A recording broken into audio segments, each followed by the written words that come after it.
I just believe in G. Certain hermeneutics of eschatology demand an exegetical approach. I think you shouldn't question what you were taught in church. Isn't that blasphemy or something? Theology. All right. Unplugged. Welcome to Theology Unplugged.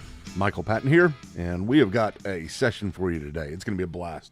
I still get nervous every time I start doing this. I've been doing it for, 20 years, and I just get excited. I get really excited and get nervous beforehand. I don't know why. Think you would get over it by now. We're going to talk about, wait, just a second. We got to talk about where you're coming from. You're coming from the podcast.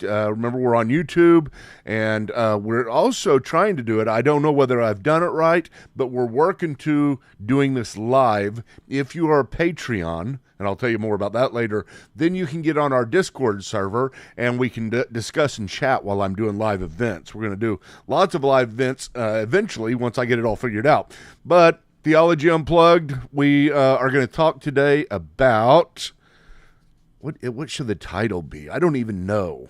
I mean, not really, in some sense it's just seeing in a mirror dimly. But that's not really it, because, I've talked about that before, about mystery, and it's going to include a lot about mystery, but more so trying to relate it to current events. People today, it's so funny, the questions and the thoughts that we have in our culture that can just dynamically change overnight. The wonders that we have, the doubts that are spurred on by whatever events are going on. And we get scared. We get scared whenever we see these objects in the sky. And for the first time, we're shooting down objects, and a valid question is whether or not these are UFOs. Is that not crazy? UFOs. You used to be labeled a crazy person if you talked about this stuff. If you talked about UFOs, if you talked about any type of conspiracy like this where there are UFOs in the world and the conspiracy is to cover it up. Now we've got the government that has revealed they know about these UFOs, that they are real, that they don't know what they are. They're UAPs, unidentified aerial phenomenon. Not UFOs. I think that takes away some of the steam. They came up with a new name for it, but they're UFOs, unidentified flying objects. And we get nervous because it's hard to figure out how to fit things in your worldview. And whenever you're talking about bringing on our faith and our doubts, the things that can make us struggle, the things that make you struggle more than anything else, the first thing that will make you struggle in your faith is whenever you have your faith built, and we try to construct it the best we can. We try to go through discipleship, and we build these ideas, and we carry them for years and build upon them, and then there's this foundation that you have. Now, whenever somebody comes in and seems to rock a little bit of your foundation, brings in something new that you don't know where to fit in this building, this theology building you have built. As a matter of fact, you may even think at first, this just does not fit. And if it's true, then from your standpoint, your entire faith falls apart. Sometimes we call this the house of cards theology, where we build our theology on so many different things that if you just pull one of them away, everything falls down. Now, we know we shouldn't do that. We know there's an essential to the faith. We know there's central areas of our faith that we believe that define us as Christians. And these central areas have to do with the person and work of Christ. We know that. I've talked about it many times. You know that now. But at the same time, you can still have your house constructed upon the foundation of the person and work of Christ and have those things right and believe in them, be excited about them. But at the same time, you have something in the second story of your structure, the third story of your structure, the 10th story comes in and it doesn't fit and it hurts. It scares you. Now, I'm not saying that this is something that I'm criticizing you over because it does the same thing with me often. I mean, I don't have it all figured out. I don't have a impenetrable theology, the entire house built, that it cannot be broken down in some ways or remodeled. But the remodeling is something we don't like. We don't like remodeling.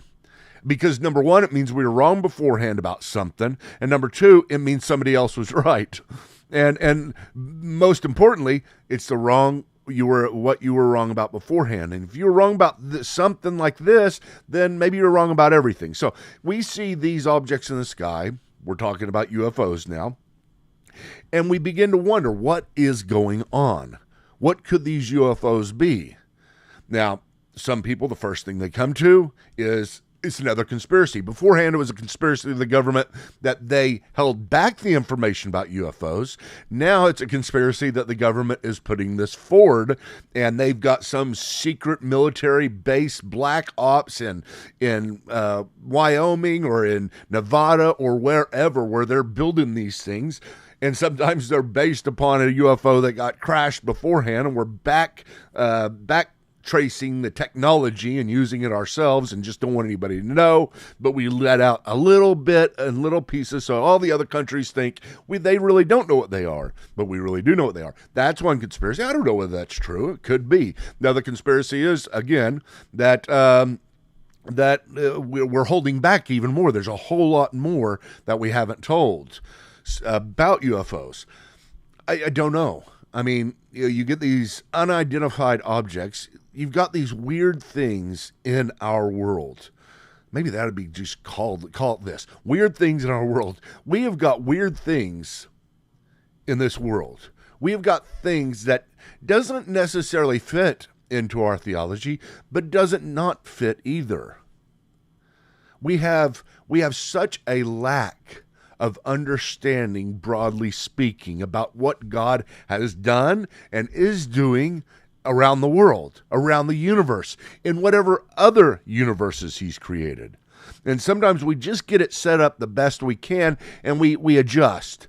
Yeah, I believe in angels, and angels are weird, but they're not weird anymore because I've talked about them so much. And, you know, we at Christmas time, you see the angels, and we talk about guardian angel, whatever. You already have angels fit in to your theology, and angels are weird. Why are they weird? Well, they're weird because these are invisible spirits. They are other beings. They're not human, but they look human. They come to help us, but yet they're very powerful, and they seem to be at a place very close to God. They are servants of God just like us, but we're not going to become angels when we die. We're still humans. It's just an entire new race. No, it's not a new race. It's individual angels that have been created. There's so much we don't know. I mean, I wrote a blog not long ago about what we know and what we don't know about angels and demons and Satan.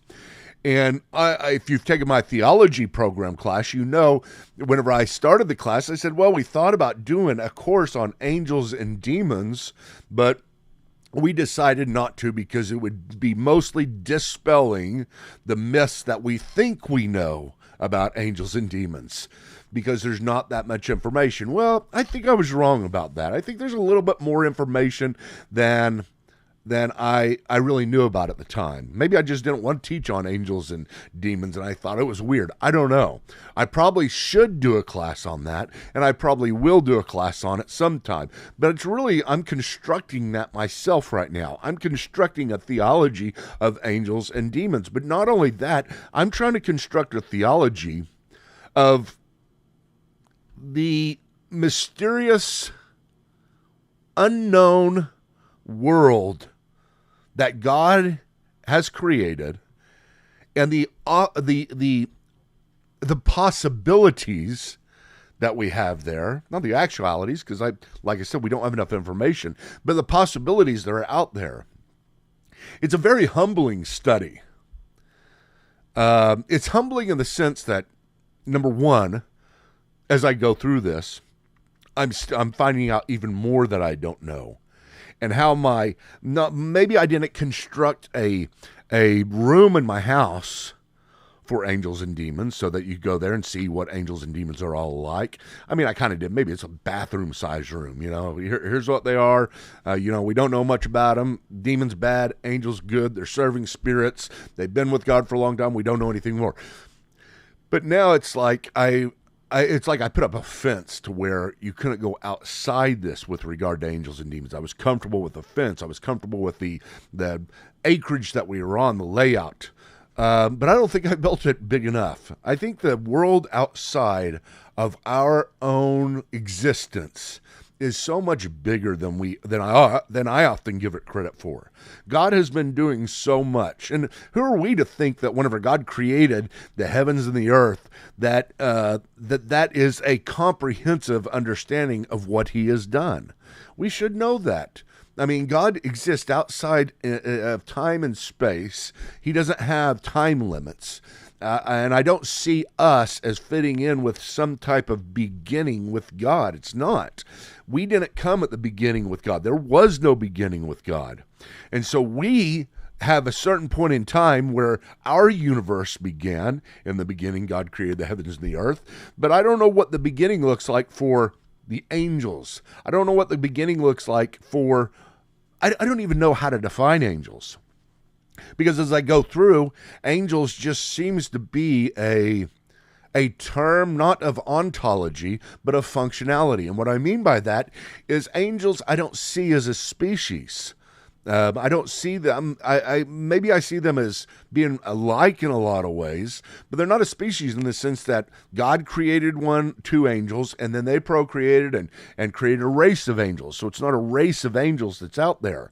As far as I know, the best I can tell from what Christ said, angels do not procreate. I got to be careful with that because Genesis chapter 6 has some issues, but I don't see any women angels in the Bible. It seems like they're just men or just masculine, and they do have masculine anatomy, body parts. Well, I don't know. Genesis chapter 6, we'll come to that in a little bit. But I look at all this stuff and then I say, okay, maybe God has created in our universe, there's other things going on in other planets. That's a possibility. It is. I don't think so. I don't think it's likely, but if it does, I'm trying to work myself up to where I can say, hey, this can fit. I don't just have to say they're demons. Now, they very well could be demonic. And maybe they're demonic, and they're trying to demons. They have this technology, and they are trying to throw us off course to where we no longer believe in the construction that we have, because the Bible doesn't have any rooms for any alien species. So now we're really, let's get them scared. Let's make them have to break down their entire house and reconstruct everything. Let's leave them in limbo. If we introduce aliens, if we introduce another species that lives on another planet, then they have to ask all kinds of questions like, are those people fallen? Are they redeemed in Christ? Did Christ provide a way of salvation for them? What's going on over there? Maybe they're doing that. And it's a possibility in the sense of trying to mess up, but it doesn't really mess me up that much. I mean, it takes a little while. You get this in and you say, if I came to you and I said, you know what, I believe that God did create other people, other species, other intelligent life form, other self-conscious intelligent life form within our time-space continuum, and they are on another planet, in another galaxy, or wherever, living in space. I don't know. There's space species. Maybe so. If that comes about, yeah, it made me scratch my head a little bit. And yeah, I have to fit it in, but it doesn't do anything to my central structure. Maybe, though, for a lot of people, it does. Maybe for a lot of people, it would make them fall apart. Like I said, it doesn't take much sometimes whenever you have your house to where it's uncompromising and you can't rebuild anything in the house. And if you have to rebuild one thing, it all falls apart. House of Cards theology. So they say, hey, let's introduce this, and they'll quit believing in God. Let's introduce this, and they'll quit believing in in the Bible and what the Bible teaches? Maybe so. So whenever we look at these things out there, how are we as Christians supposed to respond? What is the answer? What are they from a Christian worldview? Now, again, I don't know. And anybody who tells you that they know, for sure, and acts too certain about it, I would stay away from them. I mean, it's fun to listen to and fun to listen to all these theories of what they are, but you got to be real careful. You can introduce a lot of different theories. Again, you can introduce, hey, they're nothing. They are what the government has done. The government is building it themselves. We do have this kind of technology. Or you could say, no, these are actually people from another planet, and they're just checking us out. And they're kidnapping people every once in a while, but that's just what happens. People get kidnapped, and people get kidnapped here on the earth, and aliens can come kidnap as well. So therefore, if God would let people get kidnapped here on the earth, why not? And bad things happen to you, why not let this happen? It's true. I mean, it's not as if, you get picked up by an alien, there's some special formula to where, if they exist, there's some special formula where we say, I rebuke you in the name of Jesus, and then they fall apart, disappear, run, or whatever. I mean, maybe they do, maybe they don't. I mean, if you have somebody on this earth, another person who comes and tries to rob you, or tries to kidnap you, or tries to hurt you, you usually can't say, in the name of Jesus, get out of here, and they do. Okay, maybe sometimes they have, I don't know. But we trust in the Lord even through these hard things that we go through. So therefore, whenever you look at these types of things and you introduce possibilities that aliens exist, possibilities that all these people for so long who say that they have been abducted by aliens and done some type of experiment on them, inserted some type of seed into a woman's womb. Whenever you look at these things, like I said, it's not outside the possibility of the Christian worldview. It's just not. I mean, you may think it is, but it's just not. Or at least you can't say that it is for sure. God has left this a mystery. It also definitely could be demonic. Now, if a demon was doing it, I always try to think, why? What's the purpose? What's the purpose of a lie? The lie is I can only validate that it's a lie if I can find some type of motive for bringing this lie up that is beneficial for the person who is lying or the group that is lying. And whenever I look at this, I don't think, the demons would act like UFOs or build these things, or maybe that's just their own vehicles, and drive them around, let people start seeing them. I don't think they'd do it necessarily just to confuse people in the sense of this can't be, but just think of it in such a way. I'm just throwing this out here. Okay, this is not what I believe, but I do believe it's an option.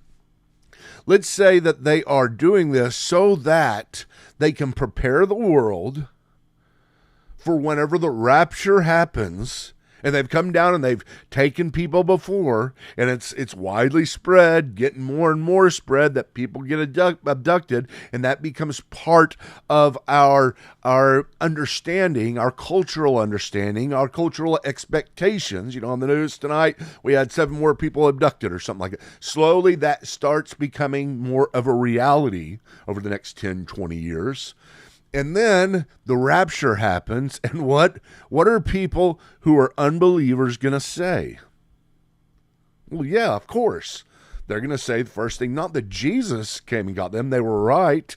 They will say, or at least this is what the evil world is thinking, or the fallen angels are thinking, whoever's making this plan, Satan, is thinking. They will think the aliens did it and Christ would not get the credit, and we still have our job done. Oh, man, that's a lot, isn't it? That is a lot. Now, I am now thinking about, let's go to 1 Corinthians. Listen to this. This is great. I love this passage for so much, but I love the idea of the mystery it introduces. In 1 Corinthians chapter 13, the second to last verse, verse 12 says, "For now we see in a mirror dimly, but then face to face. Now I know in part, then I shall be fully known, even as I have been fully known. I shall fully know, even as I have been fully known. Right now I see in a mirror dimly. This is part of seeing in a mirror dimly. This is what we fit into our worldview. We build our house out of seeing in a mirror dimly. We've got dim mirrors all over our constructive theology. We need to have those. Maybe you think of it as you build your house, and as you look out the window of that house to see what else is out there, it's dimly lit. You can't really see that good, and you wonder all the time, what is going on out there? What is going on outside of our world? What is God doing? And Paul says, we see in a mirror dimly. And we're all going to see in a mirror dimly. All of us. It's not the dumb people see in a mirror dimly. Those who haven't studied see in a mirror dimly. The ones who aren't very good Christians, because God gives the construction to everybody else. If you're a really good Christian, the secret knowledge, and we become Gnostic in a secret knowledge type way. No, it's everybody. All of humanity sees in a mirror dimly. No matter how smart we get, there are things going on outside of our house that is hard to tell. That's hard to figure out. But the thing we got to know is there are things going on. God is doing a lot of stuff. Whenever we talk about angels and demons, and we put these in categories even. I mean, there's so much we don't know about angels and demons. We call them demons, but we don't really know what they are. I mean, there's people out there who believe that the demons are simply the disembodied spirits of the Nephilim, and they're seeking to fill that body. They're evil, yeah. They're Satan's in a sense, yes. But you have the angels, the fallen angels, who come down in Genesis chapter 6 and have sexual relations, get married to these women. I don't know if they fell in love. I know they fell in lust. That's what it says. They saw that the daughters of men were beautiful. They were lusting after him. If you can't comprehend that, you've joined us. This is the mirror we see in dimly. What a dim mirror that is. I mean, part of me wishes God would have just left that out. But another part is so excited about it because it's just, I love the more windows that we have in our house. And I do love to stare outside because I see the grandeur of God. I see the mystery of God. I see his ineffability, our inability to figure him out. There is just so much going on that we don't know about. Are demons disembodied spirits, or are they just all called demons? Well, again, like I said, I don't think they're a race. You know, let's say they're all here. We got all the angels, and they have been created, and they're just one race. Well, how are they just one race if they don't procreate? Did he just create a bunch of things that look exactly alike, that act exactly alike, that have the same the same physicality as each other? Or does he create them all individually? Or does he create ranks of them? Or does he create groups of each? Does he have races of angels?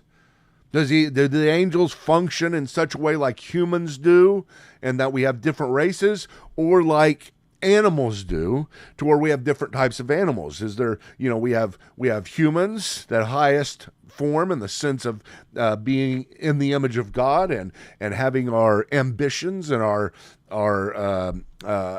self-awareness, and then you got the lowest forms that you go out there, the butterflies or whatever they are.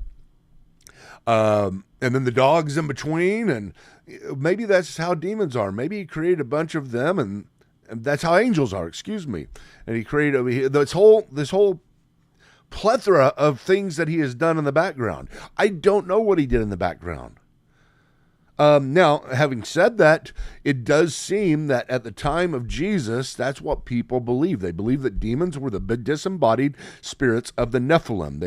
They were unclean spirits. That is what it seems like they believe. I have the tendency now to believe that way as well, because I just believe whatever Christ believed, and Christ seemed to affirm it whenever he was calling them the same thing that the intertestamental Jews were calling them, unclean spirits, and he comes in and calls them unclean spirit too, and kind of affirms that. You have a big tradition that's going on. You have the fallen angels that had sex with women, produced children.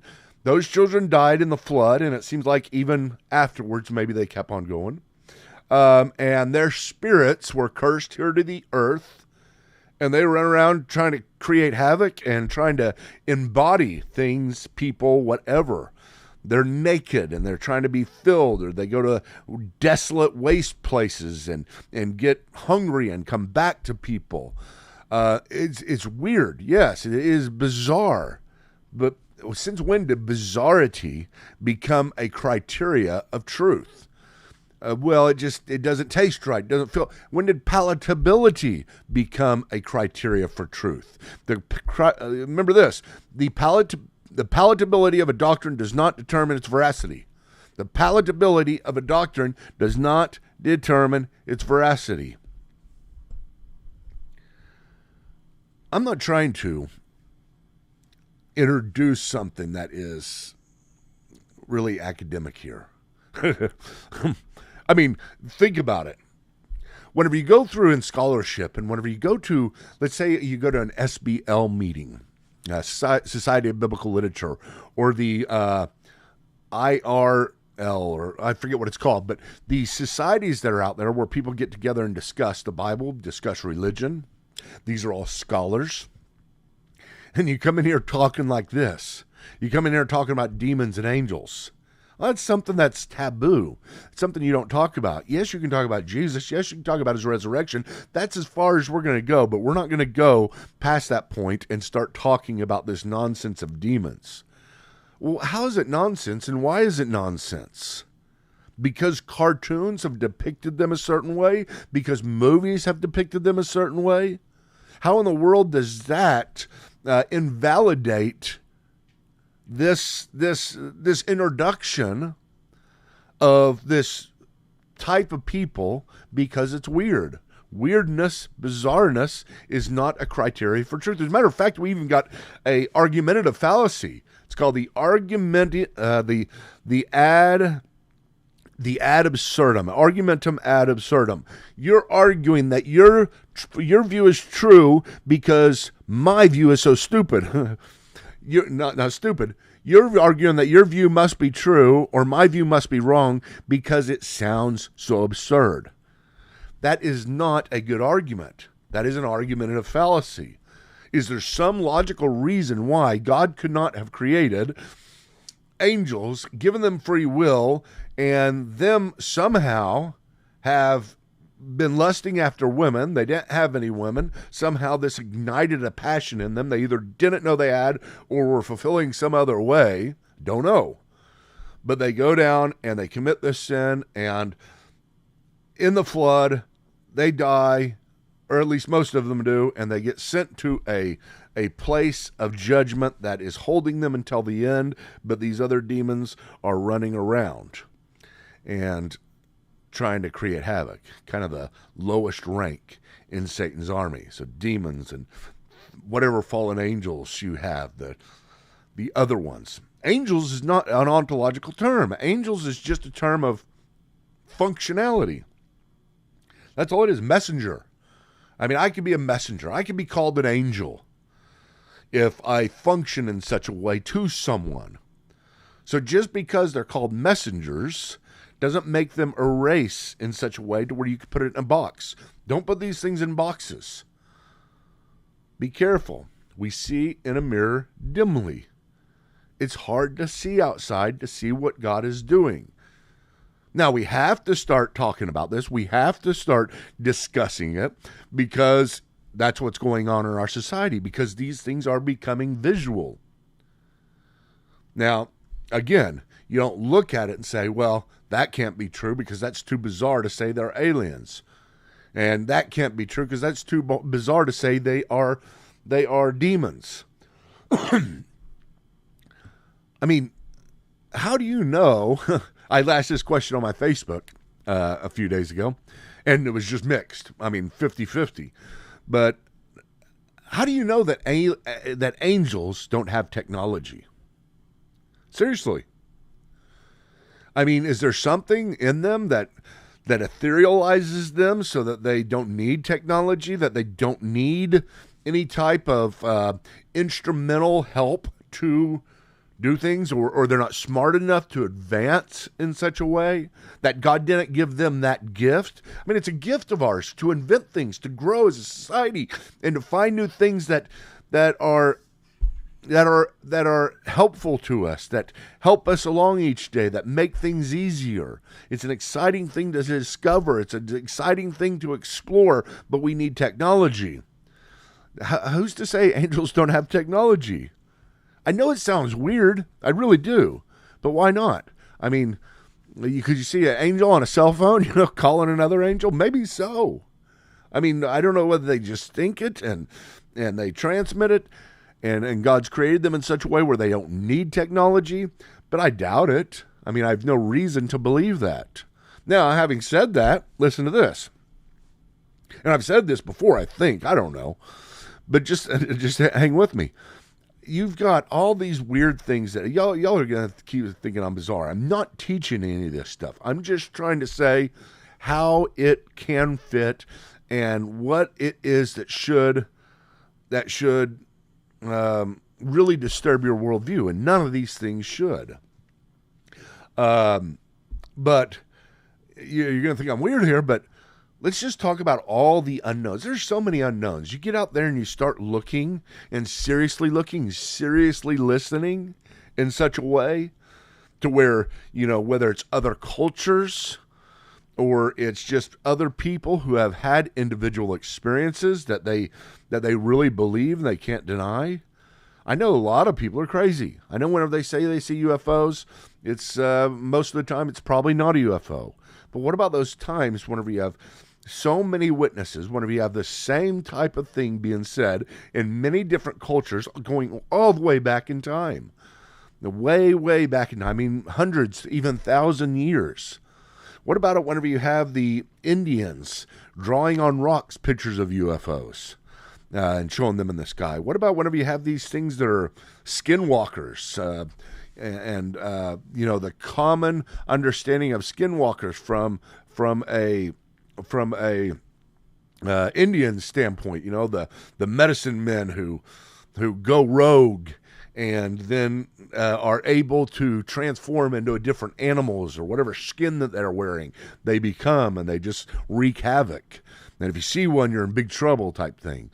Do we know that that's not true? No, I don't know that that's not true. I mean, again, these could be those creatures that are not in line with God.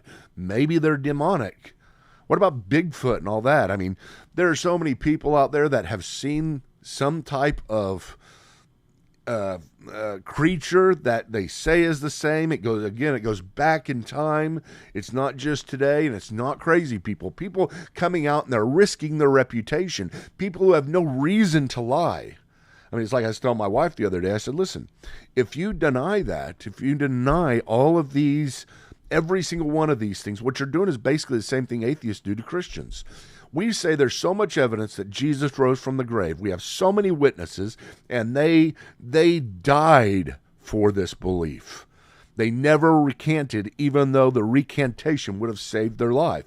We know it's true. We know their confession is true. We know they're eyewitnesses, and they're not mistaken because they know who Jesus was.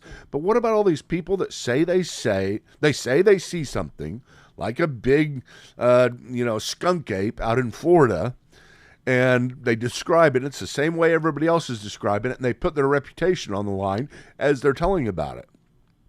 They saw something. Okay, they really did. You would have to have every single one of these stories be wrong. There are weird things in this world. That's what I'm trying to say. There are weird things in this world. There are bizarre things in this world. They are going to get introduced, and you don't shove them off and block them out.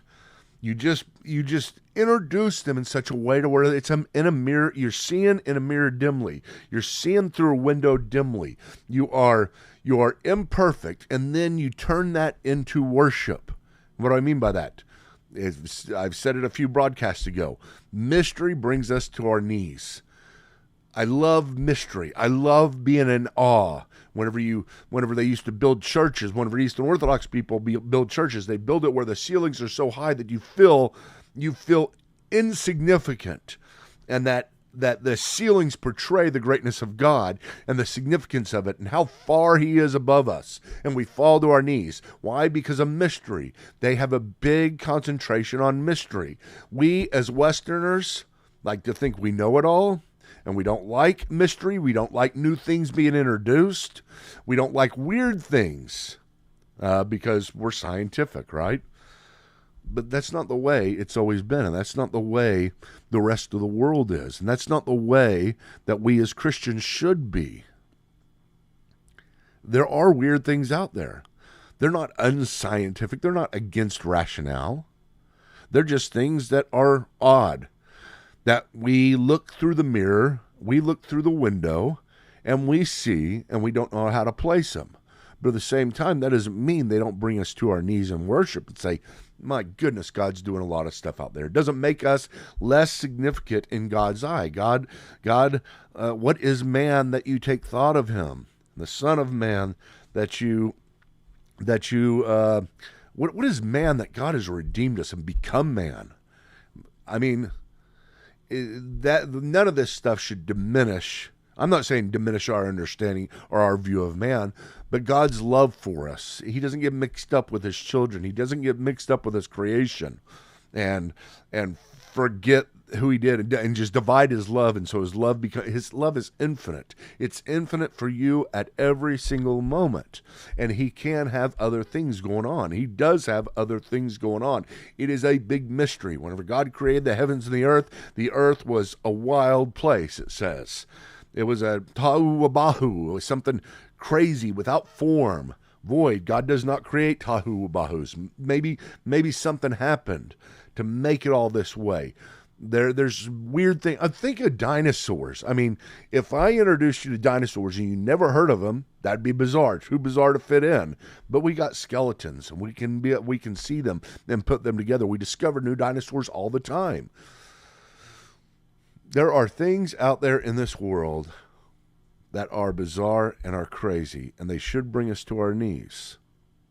We see in a mirror dimly, and I know that has to do with our understanding more generally of Christ, but it is true of everything. I mean, what about in Deuteronomy, kind of the summation of the law at the very end of the blessings and curses and the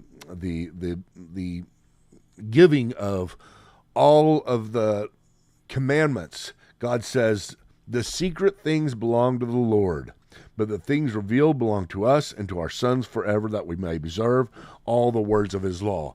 The things that belong to us are the things that we are responsible to observe, but there's secret things out there that we want to know. And they belong to the Lord. Is he going to tell us? I don't know. I don't know. I know that throughout all time, we're still going to be in wonderment. We're still going to be seeing through a mirror somewhat dimly whenever we're talking about the broader world that God has created. We're still going to be falling to our knees for all of time because of the wonderment of God's creative ability, everything that he has done and everything that he is still doing. It's going to blow us away. So what am I trying to get you to do here? I'm just trying to get you to not have a view about these things. None of those things that I talked about do I have set up in 2x4s and a wall and a well-constructed room about this stuff. I don't. But it's all open in my mind, and all this mystery of all the stuff that's going on causes me to get excited rather than to fall apart. Now, it's taken me a while to get there, and I didn't get there just because this stuff is coming out. I get there because I keep on looking at Scripture, and I keep on thinking about this stuff, and I keep on thinking, why do I put God in a box? Why do we put God in a box? Why do we think we're so smart and we've got it all figured out? Why can't we be, in some sense, more like the Eastern Church? At least in this way. Because they value so much as a center part of their faith, the mystery that is involved. Well, guys, listen, I got to tell you something. Get on my Patreon. Remember my Patreon page. Let's see here if I can get it over here. Go to my page and sign up. Sign up for my Patreon. That's how I'm doing. That's how that's the way that I am functioning right now. I need as many as I can get on this. But let me show you how it works here.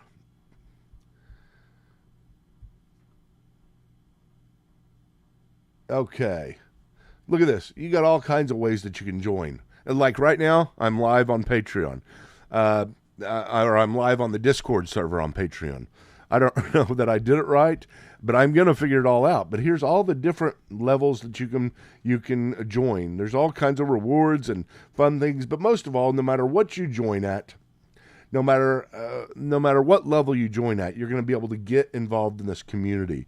You're going to see all the, look at this, 50 exclusive posts that I've done that will unlock for you. So do that if you get anything from our ministry, if you appreciate it, if you want it to keep on going, if you want it to expand. This is the way that I am going to do it from now on. You can still donate at credocourses.com or credohouse.org and just click on the donate button if you just want to do a one-time donation. I would love to have that. Need it bad, but need you to become Patreon more, or not more, but that's just a big part of it. So I am finding the old Theology Unplugged outro. See you next time. Theology